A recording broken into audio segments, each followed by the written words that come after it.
સુરત લોકસભાના ઉમેદવાર કોંગ્રેસના નિલેશ કુંભાણી જે રીતે ગુમ થયા છે તેને લઈને હવે સતત વિરોધ ચાલી રહ્યો છે. નિલેશ કુંભાણી ગદ્દાર છે ત્યારે હવે કાર્યકર્તાઓ સાથે લોકો રસ્તા પર ઉતર્યા છે.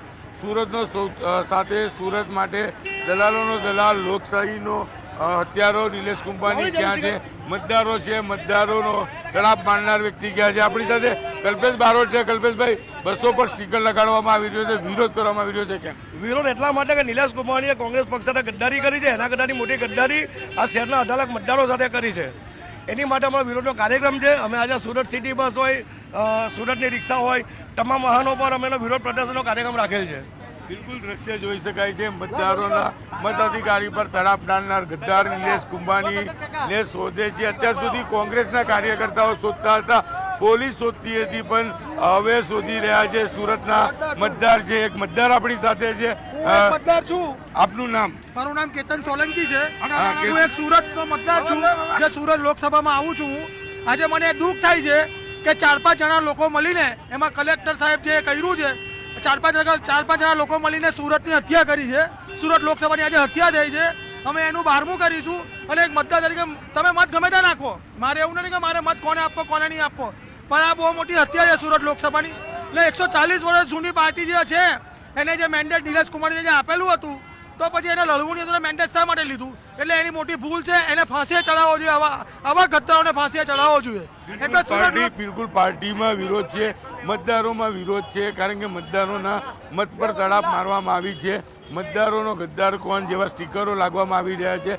ખાસ કરીને આ સિટી બસ છે કે જે સુરતના વિસ્તારોમાં ફરતી હોય છે. એટલે સુરતના 19 લાખ મતદારોને ખબર પડે કે નિલેશ કુંભાણી કઈ પ્રકારે લોકો સાથે, પાર્ટી સાથે ગદ્દારી કરી. તેને લઈને કોંગ્રેસના કાર્યકર્તાઓ સાથે મતદારો રસ્તા પર ઉતરી વિરોધ નોંધાવી રહ્યા છે. કેમેરામેન ભરત બ્રહ્મભટ્ટ સાથે કીર્તેશ પટેલ, ન્યૂઝ 18 ગુજરાતી, સુરત. સુરત લોકસભાના ઉમેદવાર કોંગ્રેસના નિલેશ કુંભાણી જે રીતે ગુમ થયા છે તેને લઈને હવે સતત વિરોધ ચાલી રહ્યો છે. નિલેશ કુંભાણી ગદ્દાર છે ત્યારે હવે કાર્યકર્તાઓ સાથે લોકો રસ્તા પર ઉતર્યા છે.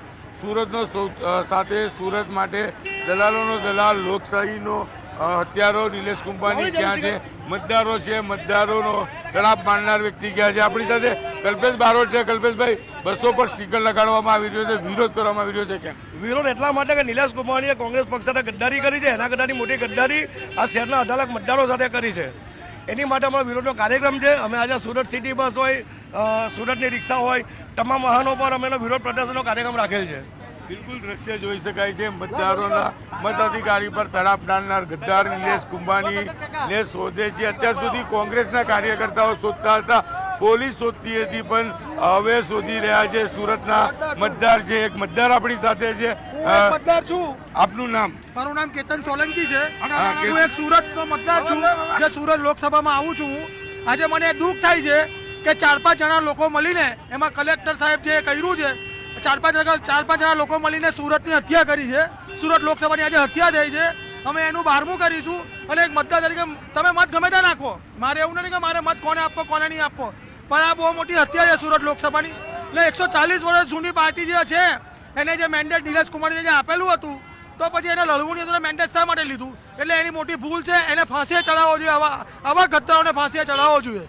એટલે બિલકુલ પાર્ટીમાં વિરોધ છે, મતદારોમાં વિરોધ છે, કારણ કે મતદારોના મત પર તડાપ મારવામાં આવી છે. મતદારોનો ગદ્દાર કોણ જેવા સ્ટીકરો લાગવામાં આવી રહ્યા છે.